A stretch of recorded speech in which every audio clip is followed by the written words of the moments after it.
Those wonderful moments with YouTube Live where you don't know if you're really live yet or not. You got to really love it because then you just got to talk and run your mouth until people appear. So if you are here and you're watching me, I am just posting a link on my pages so that people can come find us. So I know it's not the most interesting thing, so just bear with me for a moment. And we will get to talking about things.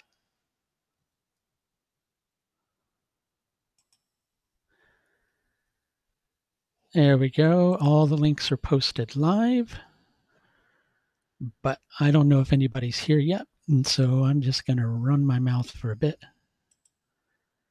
just to see what it's all kind of like here until some people join us for the talk, because otherwise I'm just talking to myself. Okay. All right. So as soon as that first person says hello, then we'll get going with things. But there's always a lag, I find, with YouTube between the moment you hit that broadcast button and the moment that it's actually kind of talking. And sometimes it's earlier than you think it is when it starts doing it. Then you could be any number of things. There we go. Now we've got one person here. All right, great. And I just posted this in a few locations, so we should get a few more people on here. I have some things I'm wanting to talk about today, and we will get into those here in just a moment. But while we're waiting for the numbers of people to kind of pick up a little bit before I start talking, if anybody has any general related questions, you can please feel free to post those in the chat section over there. And that will be absolutely fine to do. Otherwise, I'm just going to kind of sit here and do the typical thing of talking about the weather until people start talking. Okay. What is the topic for today? The topic for today is various different topics, actually. First of all, the topic for today is how is the video and how is the audio? Since I'm the one who's going to be talking, I don't want to talk if nobody can hear me and if the video is choppy, because if that's the case, then we need to do something about it. So those of you who are watching, you can just type in it's fine or it's absolutely lousy, and you can let me know how the audio and the video are going. Okay, because that'll be helpful. Because on my end, it's not a good judgment from my end, right?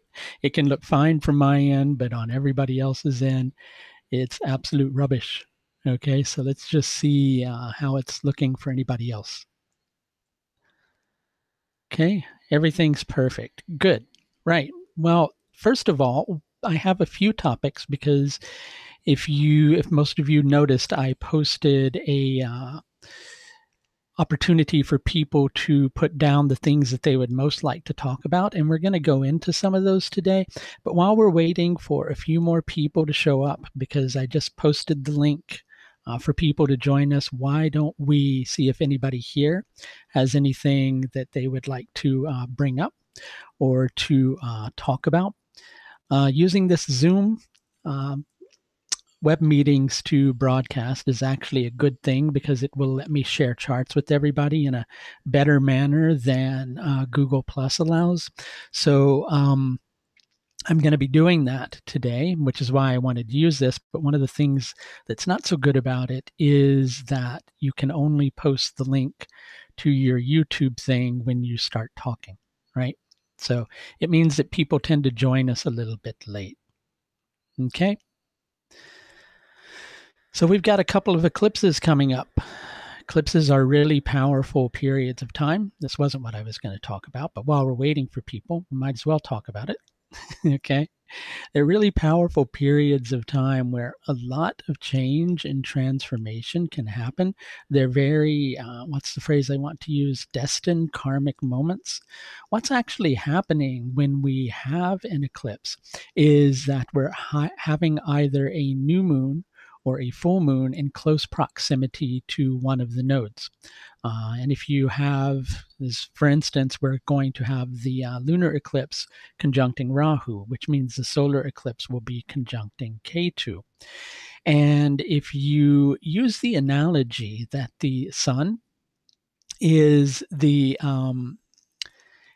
indicator for the Atman, or the soul, and the moon is indicative of manas, or our sensory mind, when basically these planets at the time of a full moon or a new moon come into close contact with one of the nodes, it creates sort of a disconnect on one level. So with the lunar eclipse, and we'll be having a deeper disconnection with our manas, or our sensory mind. So things can appear to seem kind of out of sorts and not really as they truly are.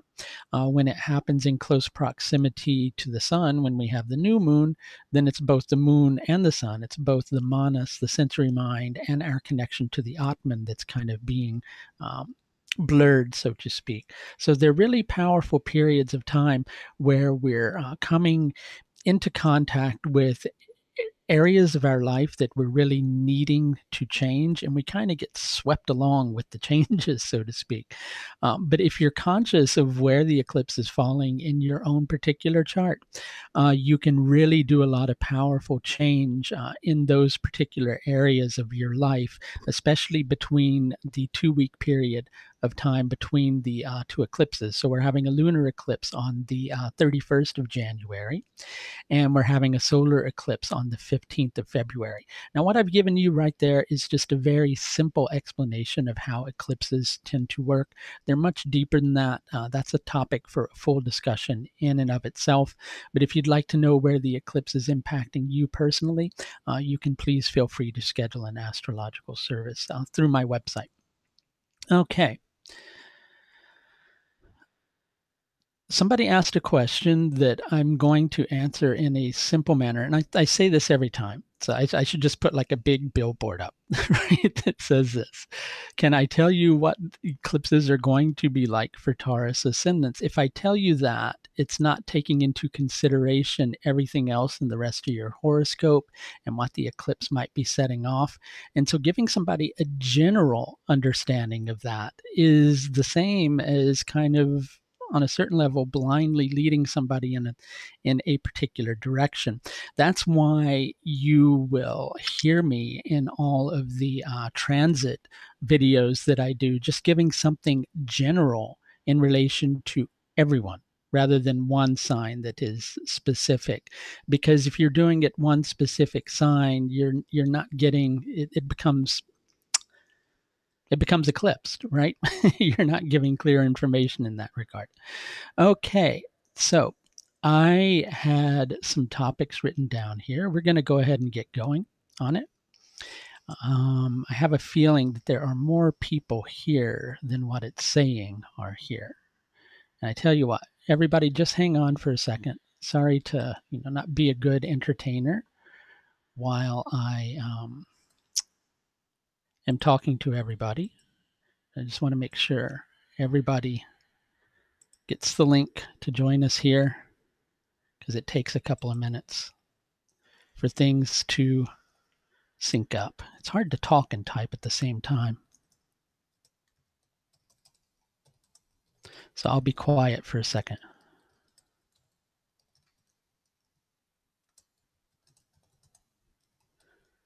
And you get to do the really enjoyable thing of watching somebody type on the other end. Welcome to the typing channel. All typing, all the time, 24 hours a day, 7 days a week.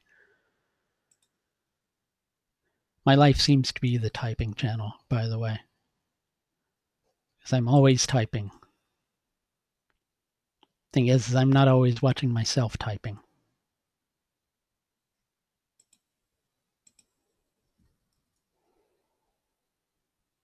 There we go. That should do it. Okay. So let's get back to talking.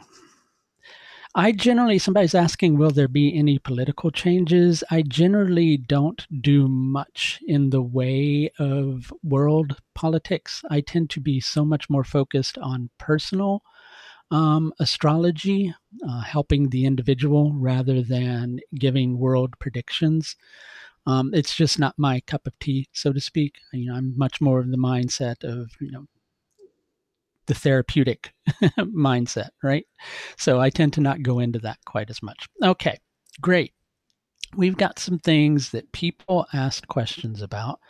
I was kind of waiting to go into them because I didn't want to go into questions before somebody who asked the question couldn't be here to watch it.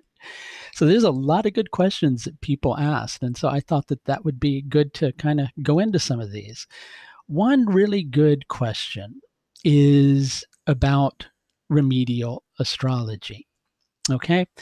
And this is a topic that I think a lot of people really kind of have an unclear idea about. And it's not that doing remedies for things cannot be helpful, but people tend to get the mindset that if they've got a weak planet in their horoscope, or there's a planet that's afflicted in their horoscope, that if they do something, it's going to rearrange their planets. And let's say, for instance, if that planet is responsible for making it so that the person doesn't really earn a lot of money, so to speak, right? They think that if they do a remedy for it, it's going to make them a millionaire or something like that. And it's not really how remedies work. The way that remedies work, they're not there to take the karma away for you, right? So it's not like you can slip a ring on your finger and poof, your karma disappears. Or you can chant a mantra and poof, your karma will, like, all miraculously disappear. It can help to, burn that karma somewhat, but it's not going to make it disappear altogether in those instances. What remedial recommendations are actually for is for harmonizing the individual with the particular planet that they're having a difficult time harmonizing with, right? Now, can that, in a sense, ease difficulties in relation to a particular planet? Yes, it can, but chances are it's not going to make that difficulty completely go away. And I find I tend to get a lot of people coming to me as an astrologer who think that those remedial recommendations are going to make things go away. So, to give you, for instances, what's my lucky number? What's my lucky color? What gemstone should I wear to make myself a millionaire? It just doesn't really work like that. You have your planets in a particular place in your horoscope for a reason. Those are karmic lessons that you as an individual needs to work on to try to obviate those karmic lessons and go, oh well, I don't want to learn that. I just want to put a ruby on my finger and have those lessons go away. It doesn't really work like that. As a matter of fact, were it to work like that, you're kind of taking your prosperity and tossing it out the window, because you're saying, I don't want to deal with the things that the universe wants me to take a look at this particular moment in time. And on a certain level, that's not really a helpful approach. Now, do I offer remedial recommendations to people? Well, yes, I do, but always with the understanding that this is not going to make your karma go away. It's not going to make it miraculously disappear. Now, my theory is there are a lot of people who have a vested interest in earning money from remedial recommendations, right? I'm not saying anyone in specific, but that has kind of overrun the astrology business, where people, are making money off of remedies. And if there's a vested interest in making money off of a remedy, then a person's going to be quick to promote that remedy as being the saving grace for an affliction in a horoscope. But the thing is whereas the remedials can definitely help, it's not going to make the karma go away. And that's the problem that I think that a lot of people tend to get caught up in, right? Okay, so that answered the question that somebody had asked about remedials. Let's look and see what other questions, and then at some point I'll take some questions from what people are asking over here too. But there were a lot of really good questions. Here's another good question that's kind of along the same lines. Somebody asked about astrology and destiny, and they said, can we nullify the effects of planets from our lives? Okay, no, I don't usually recommend gemstones unless it's a gemstone that the individual doesn't have to spend a lot of money for, because we shouldn't have to spend money in order to, harmonize our karma, really. It's not what it's about. Okay, so can we nullify so it's not saying that I wouldn't do gemstone recommendations for people, but I don't always focus on people, buying like a ruby or an emerald or something like that. Anyway, we're getting off topic for a second. So can we nullify the effects of planets from our lives? So that's a good question. And that brings up the concept of destiny and free will. How much of our life is free will and how much of our life is predestined? There is a philosophy that pretty much 75% of the things that we encounter in life are predestined, and 25% is according to our free will. But I feel that statement really needs to be, at least from my perspective, qualified, so to speak.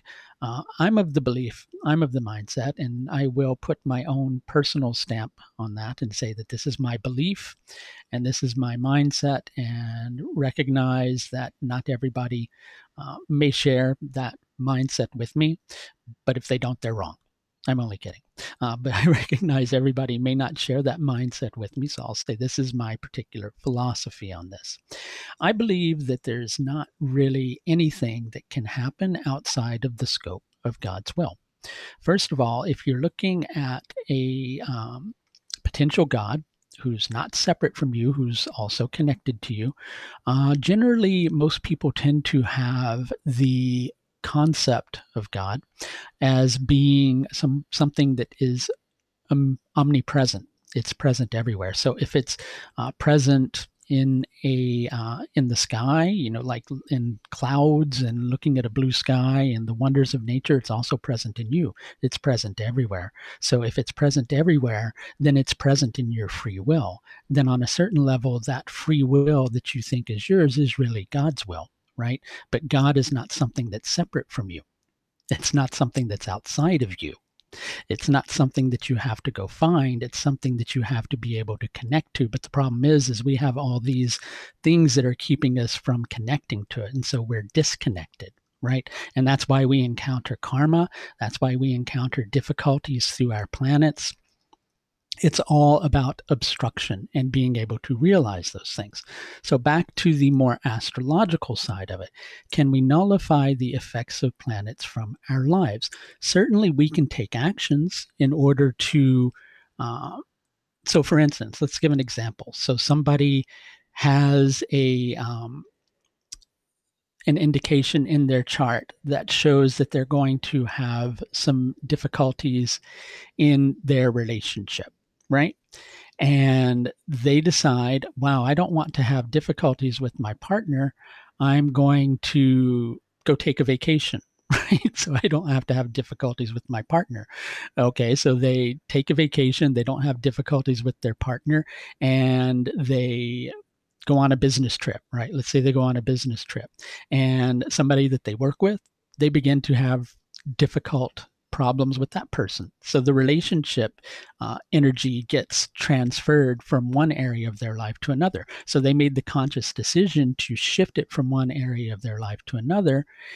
That karma, if it's deep enough, is going to play out in another area of life, right? So we can make choices. We can choose many times, and not always. We can choose many times to change the screen that our karma is going to play itself out on.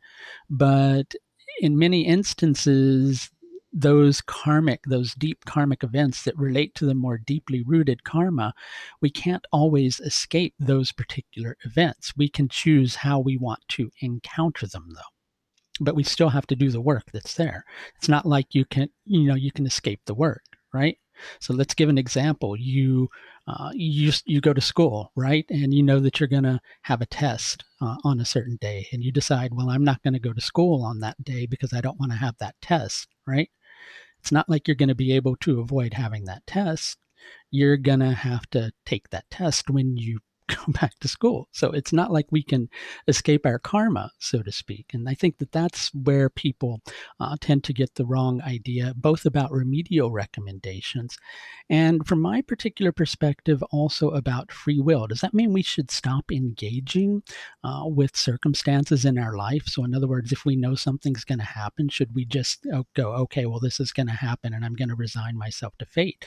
No, we need to engage with our destiny, go through the decisions that we make, because God, universe, whatever it is that you want to call it, wants us to be strong as individuals too, because going along the path of resolving your own individual karma is really heavy business. And you have to be rather strong and deeply secure within yourself in many instances to be able to do that in a decent enough manner that's going to keep you from getting insecure and going through emotional traumas, so to speak.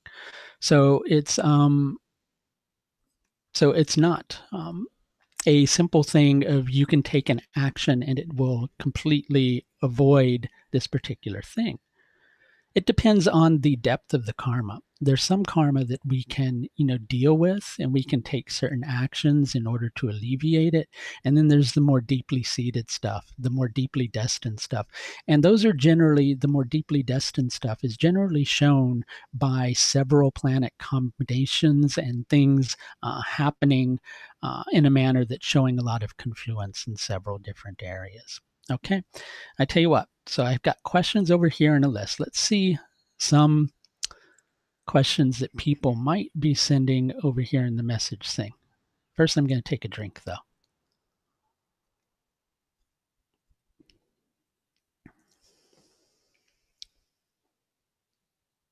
Okay. Somebody had asked, does that mean our date of death is set in stone?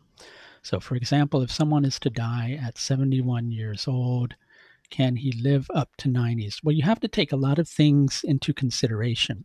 First of all, are astrologers perfect, right? No, we're not. Do astrologers get predictions right 100% of the time? No, they don't. Should we ever go to an astrologer in order to know our date of death? My personal theory is not really. It's not really helpful, right? Even, I would say in some instances, if people are terminally ill, they might want to know things like that. But even in those cases, it's kind of giving some, it depends on the person's desire to fight against the things that are there, so to speak, right? Okay. So it's not a simple thing, the whole thing of fate versus free will, and none of us really knows until we reach a particular level in life where we, become fully realized, and then perhaps we do know, but you have to give somebody an experience on that. Okay, somebody said, could I elaborate further on my concept of free will? I think that I perhaps just did, but maybe people are confused about that. Free will, the individual's will. Okay, so let's say you believe in a God, right? If you believe that that God is omnipresent, then there's nowhere that that God can be. Okay, so then on a certain level, that means by logical assumption, right, and subjective experience of what your subjective opinion of God is, that means that there's no separation between your will and God's will. Now, does that mean we should decide that we're going to take over the universe? Well, if that's our destiny and it's in our horoscope that we're going to be that individual person, then maybe that karma plays itself out. Does that mean we should make no decisions in life? No, it doesn't mean that. It means we need to make those decisions because that's also part of God's will. But the thing is we live in this illusionary vision of somehow our will being different from God's will. It's not going to help you to shout things in the comment section. I know that people want me to notice their comments, but sometimes we get on a topic and we're gonna go into that. Okay. All right. So yeah, I got kind of distracted there. All right. So what I was saying is there's no separation between the individual will and God's will. But again, that's just my particular opinion. All right. So somebody asked, does Venus in Mula Nakshatra mean lots of past karma in relationships? No, not necessarily. Right? It depends on Ketu's dignity in terms of how Venus in Mula Nakshatra is going to play itself out. All right. Okay, let's go. And it's okay. I recognize people just really want to get their questions answered, right? But please try not to shout, because it's kind of saying like, my question's more important than everybody else's, right? So please don't do that, because it's not fair to everybody else. Okay.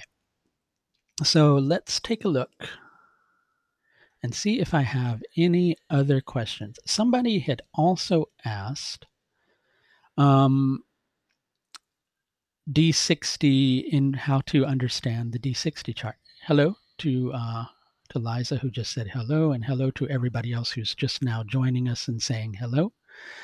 People tend to come on a little later. I tell you what, I want to talk for a while, but I'm kind of having throat-related issues. Okay, so here's what we can do. This is the really wonderful thing about using this. Is first of all, I'm going to switch into a chart.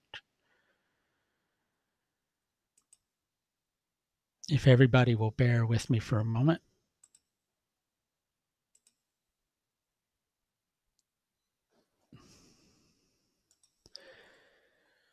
Okay. You're not going to see a chart right now. You're just going to see a gray screen. But what I'd like to do is make sure everybody can see that gray screen that's there. So is everybody here seeing a gray screen with Astrology software there? So I don't want to go into a chart until I get a yes or no. Okay. Yes, a resounding yes. That's good. All right. So here's what we're going to do. We're going to open up. We're just going to create a random chart of some person born on this day in 1963. We'll place them in whatever town pops up when we type in letters. Okay.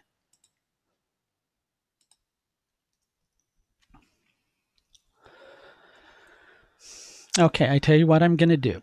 I'm going to go, because I know a lot of you really like the North Indian charts, and I'm going to take my head and I'm going to put it over here. Okay. So now we have a North Indian chart and a South Indian chart for everybody to look at. And we're going to switch this to the Shasti Yamcha chart. Okay. So this is my personal philosophy on the Shasti Yamcha chart. The Shasti Yamcha chart we can really look at for everything, anything and everything in an individual's life. The Shasti Yamcha chart kind of sets the limit of how good or how bad something has the potential to be. Okay.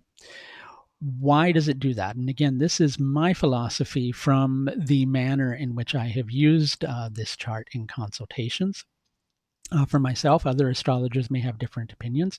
I believe the Shasti Yamcha chart shows a lot of the more deeply rooted karma in the individual's life. It's things that tend to come to the surface for them. Many times, quite often, they may or may not be aware of it, but they're more deeply seated tendencies. It's much stronger karma for the individual to deal with. So one of the ways that we can use the Shasti Yamcha chart, and somebody had asked specifically about reading it, let's say, for instance, you have a client who is coming to you and they are in their Jupiter dasha. And let's say Jupiter rules let's say they're an Aquarius ascendant and Jupiter rules the 11th and the 2nd, right? And let's say Jupiter is in the 12th, right? It's in Capricorn, where it's going to be debilitated. That can create a lot of problems financially for the individual, especially if Jupiter is Mrita at the end of, in the section of the sign where it's dead, so to speak. So it's both debilitated and dead, and it's in the 12th house. It's a very weak planet. You look at that and you can go, this person may have some difficult financial times. In their life, where their life path is focusing, they're going to be focusing on how difficult their finances might be. But that doesn't show the full story. That just shows how the individual is viewing finances overall on their life path. In order to understand finances more deeply, you also have to go look at the Hora chart.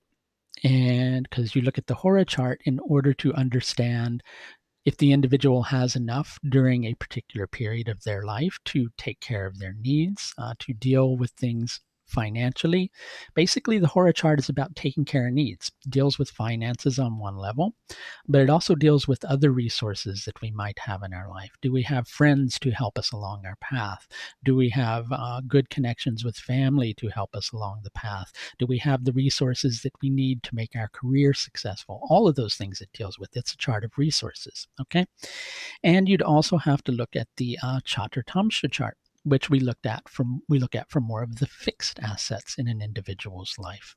Do they have money to put in the bank? How fortunate does the individual feel? How secure and happy are they with their own level of finances at this particular time? Those are all things that we would look at and analyze through the Chaturtamsha chart. Okay, and so you're probably going, well, why are you talking about all these other Vargas? We're talking about the Shasti. Precisely. Okay. So let's say, for instance, that here we have a Jupiter that is in Scorpio, where it's neutral. Okay, but let's say, for instance, that Jupiter happened to be in Cancer in this person's chart.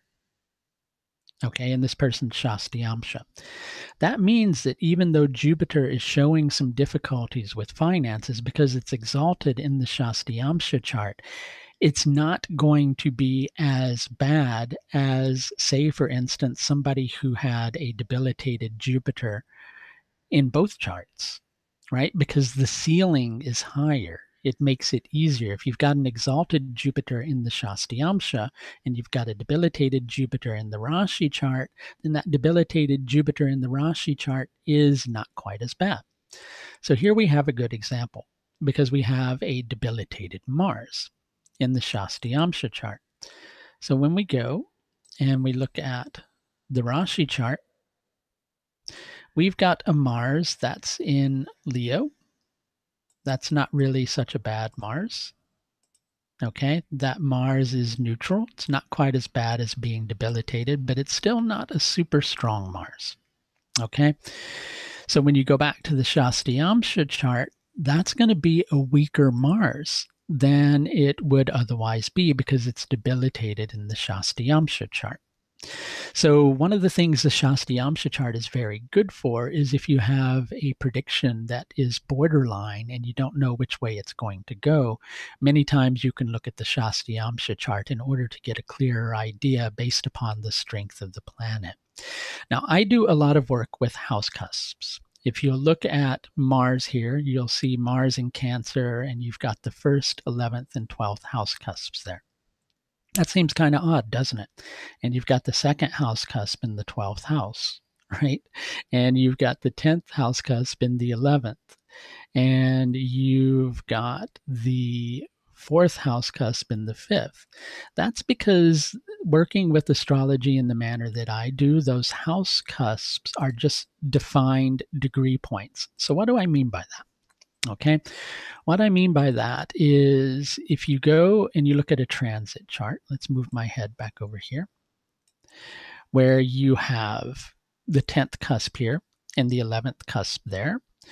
Most Western astrologers would say that the space between is the 10th house. I'm not using house cusps in that way.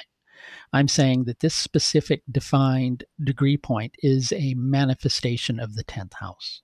a more finely tuned manifestation of the 10th house. This degree point is a more finely tuned manifestation of the 11th house, so on and so forth. And so when you go to back to this Shasti chart, you'll see these specifically defined degree points in various locations throughout the chart.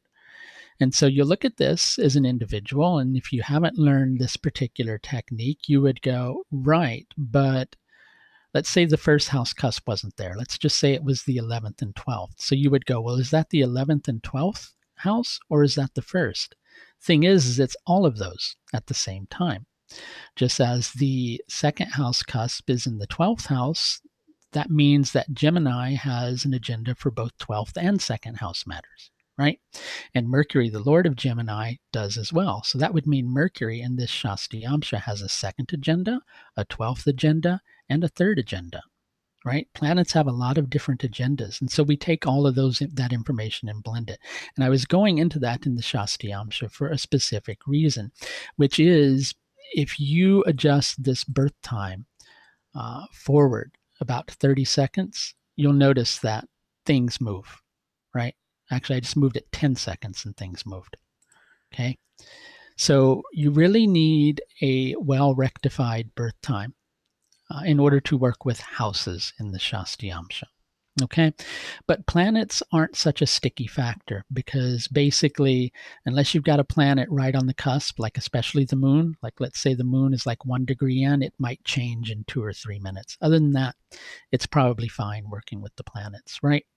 But you can also read the Shasti like any other chart. So you can go and let's say that person that we were talking about, that their horoscope was showing financial difficulty. If Jupiter also had an agenda for financial problems in the D60, then you could be pretty certain those financial problems were going to manifest, right?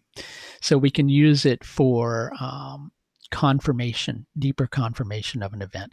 If the Shasti isn't showing financial problems, let's say Jupiter's stronger there, then those financial difficulties might not be so severe. So that's how you read the Shasti chart. You can look at it to confirm other things. And if you have a well-rectified birth time, if you're looking at, so we were saying Jupiter there had 11th and 2nd agenda in the Rashi chart. Okay. If it also had 11th and 2nd agenda in the Shasti chart, but it was showing not such difficulties in relation to finances, or let's say it was the Yamcha, which is another financial indicator, but it was exalted, then the financial difficulties are not going to be as severe. But because they're difficult in the individual's Rashi chart, they're not going to be as satisfied with it as they might otherwise be. So there's a lot of different ways to look at astrology. So that was a good question somebody had asked. All right. Okay, so let's see if anybody here has any particular questions. Hope I didn't lose too many people with that. I wanted to give a simple explanation, but also a in-depth simple explanation. We're going to switch back to the main screen here if I can figure out how to do that. There we go. Okay, does anybody else have any other questions? Otherwise, I'll just find some more questions on my list. You know, also, one of the things I do, and I did another video in the past, and I'll go back to the Shasti chart. This is a good thing to do, right? I will share a technique, but unless you are really adept at astrology, you wouldn't want to do this for somebody else. And if you're not adept at astrology, you need to be cautious even doing this for your own chart. But I want to show you what's possible through the Shasti. Before I do that, somebody said, what does 7th house in the D12 mean? It can mean various things. It can mean the karma that your ancestors have given you over relationships. It can mean your relationships with your ancestors. It can be the information your ancestors have given you about how to do business. business. It can mean how your spouse might interact with your ancestors. So many different things. Okay. All right. So, and if you want to learn some of these things, like especially how to begin to get into simple things with the Varga charts, I do have an approaching fundamentals course. We're not going to go deeply into Vargas, but we're going to touch on some of those factors and how to really tune into planets in an organic manner in order to help you do interpretation in general. Okay, so rectification tips. Somebody's asking rectification tips. I was going to go back into the shasti yamcha, but let's answer that. There is a technique that I work with, and I actually offer a course using it on my website. It's a video course. You can pay for it and then download it.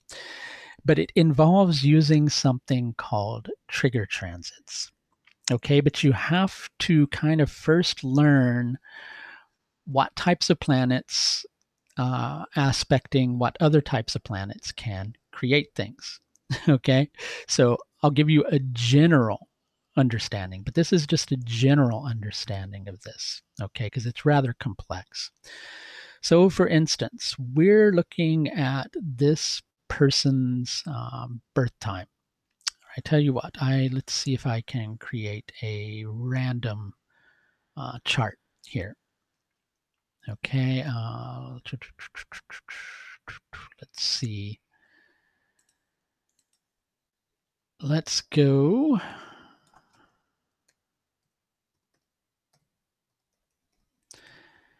And let's do this.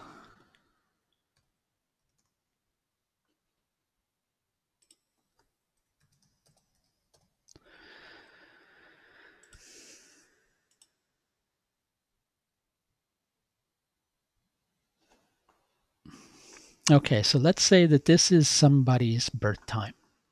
Okay, this is just a randomly created chart though. So let's say that they gave you a marriage date of this marriage date that I'm typing in here. Okay, and let's just create some random place and time.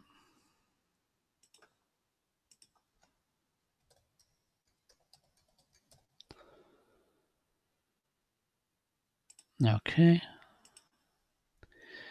Now, what we're going to want to see, first of all, does this person have any marriage transits that are going on? Okay, so this is just really, again, you need to learn this in totality because I'm not going to be able to give you a clear exactitude on this, right? Because there are so many different factors that are involved in the process. So we're looking for a ninth house or a Darakaraka or Jupiter, if it's a woman, interacting with a self-related factor. Okay, so we don't really so far have one here. You've got Saturn to the moon. That might create it, but you don't have a full moon because you need a full moon for that. But basically, what I'm trying to show is, and I can't really do it with this unless I had somebody's specific chart. So it's probably not good to show you this way. Basically, what you would do is you would look for some factors. I'm not even sharing the chart with anybody. Duh. Okay, let's do that. Sorry about that. Probably good I didn't share the chart anyway, because it's something you have to have somebody's chart and somebody's permission to use as an example. Okay, but we have some good example charts on the course that I taught. But just to give you a general idea, you would first, if it's marriage, you would first look at the Rashi chart. We would be looking for something like the Darakaraka or the ninth lord for marriage, potentially seventh lord, but that's weaker in terms of marriage, or Jupiter or Venus or any other karaka interacting with a self-related factor like the ascendant or the Atma karaka, anything like that. That lets you know if the event is showing in the Rashi chart. Then you would want to go to the Navamsha chart and look for the ninth cusp lord in the Navamsha chart and the ascendant from the Navamsha chart and see if they're involved in a transit over the course of that day. And you'd move the time forward, of course, to see if there's something later in the day. You want to see if there's an event showing from the Navamsha chart on that day. And you go over the whole day until you found it. So please don't practice this unless you've learned the technique. It's just somebody asked. I'm just giving you a general idea. And so then you want to confirm it in the Kavadamsha chart, which shows the fortunate and unfortunate events in an individual's life. The Akshafadamsha, which shows the events in life that have a lot of meaning or are purposeful. And the Shastiyamsha, which we can look at to confirm everything.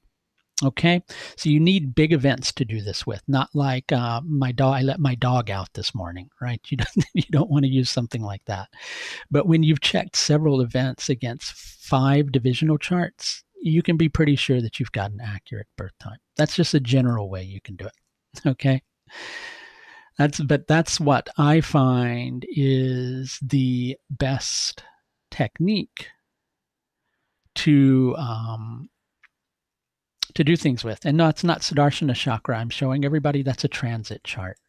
Okay, the inner wheel is the birth chart. The outer wheel is the transits. Okay.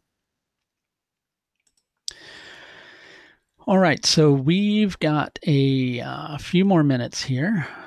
So we had asked, let's see, does anybody have questions here? I'll go back to the main screen. I'll give people a few more seconds before to see if a question pops up. If no questions pop up, then I'm just going to move on to answering another question that somebody gave me otherwise. But, in terms of birth time rectification, rectifying by dashas, which is what a lot of people do, is not as accurate of a technique, I find, because dashas represent so many different things. Whereas with transits, it's minimizing it, and especially if you're using the higher divisional charts in order to rectify. Yeah, and you're getting into that. Okay. All right. So another thing you can do, we were talking about the Sun in Libra combination present in every divisional chart. It can mean some problems with self-esteem and equally in social interaction with other individuals, having a hard time holding your ground in your interactions with other people. Okay. What planet has more significance in the D60 chart? You look at all the planets in the D60 chart. The D60 chart is specific to all particular planets and all particular events that you might want to look at in life. Just bear with me for a second. So there's not one specific planet that you look at as being the critical planet in the Shastiyamsha chart. It's every single planet. Okay. All right, let's go back into the Shastiyamsha chart. Let's finish off with that.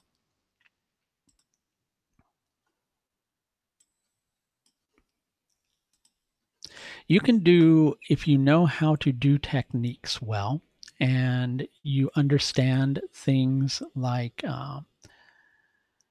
the Varga deities and things like that, which really on many levels are like energies, much like the nakshatras. They tend to work on that level, which is they have several different connotations, and those connotations are going to come to the surface dependent upon which planets are in it and what those planets are associated with. But you can do a lot of interesting things. For example, one of the things I like to do for individuals is find the 12th cusp from the Rashi chart and look at the nakshatra it's in, which is Hasta nakshatra.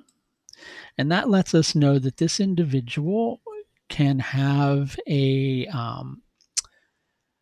karma, so to speak, or past life indications, or however you want to look at it, for several different ways of understanding Hasta. Hasta generally tends to bring struggle in order to manifest things. It can sometimes bring control related issues. It can also bring the capacity for an individual to be able to really make things happen in their lives. So many different things, or an individual to work in harmony with the universal forces to make things happen in their lives.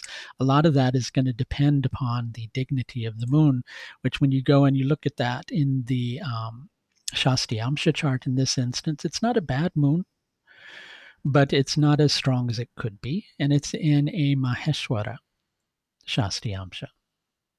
Okay, so we see an individual who in a previous lifetime was likely very powerful.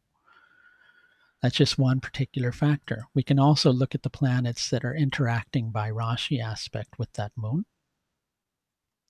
And we can look at the path that Ketu and Rahu indicate.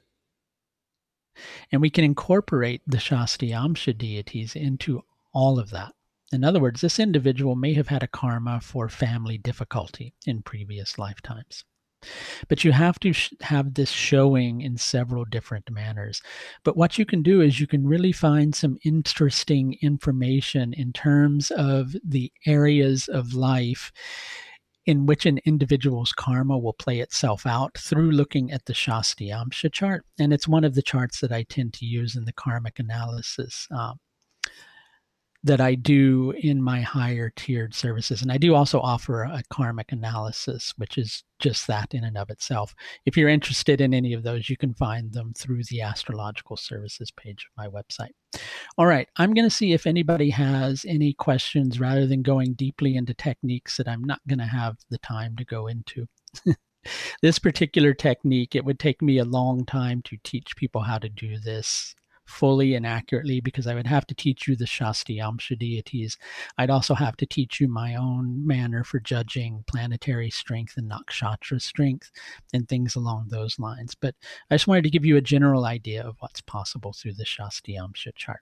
And because we can really look at karma deeply in the Shasti Amsha chart, it's very much a chart that can show how we tend to limit ourselves, or what areas of life we tend to be limited in, and what areas of life we don't seem to be limited in. So somebody said, but from D1 chart, we also can see karmic debts. Yes, of course you can see karmic debts there. Yeah. What is the general meaning of the Akshavadamsha chart?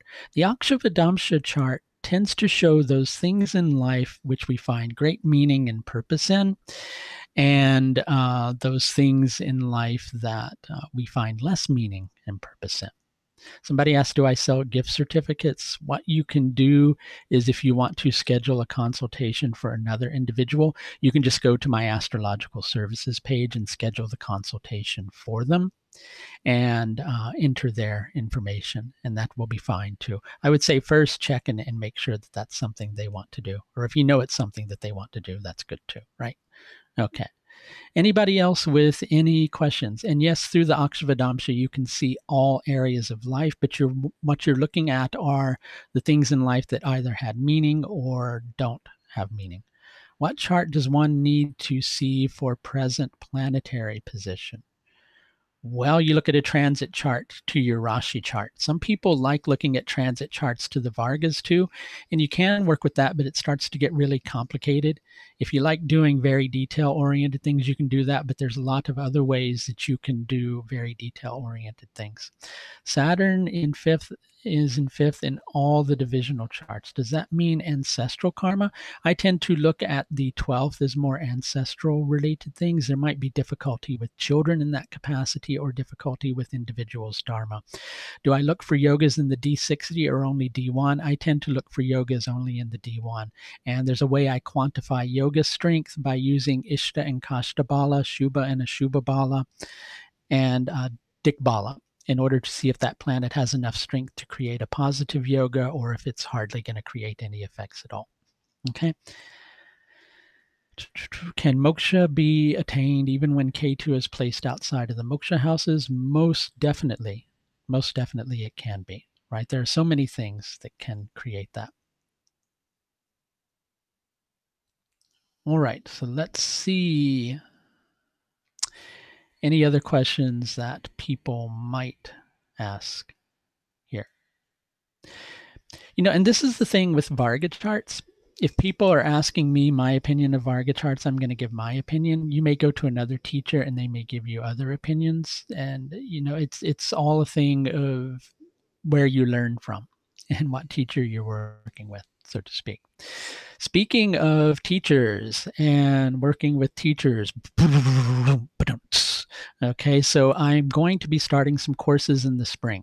One is a foundational level course where you can learn the basics of Vedic astrology in a manner that's organic. What do I mean by organic? Learning about the planets in a mythological manner so that they come to life, so that when you look at a chart, you're thinking of these personalities in these different environments and how they're interacting with each other.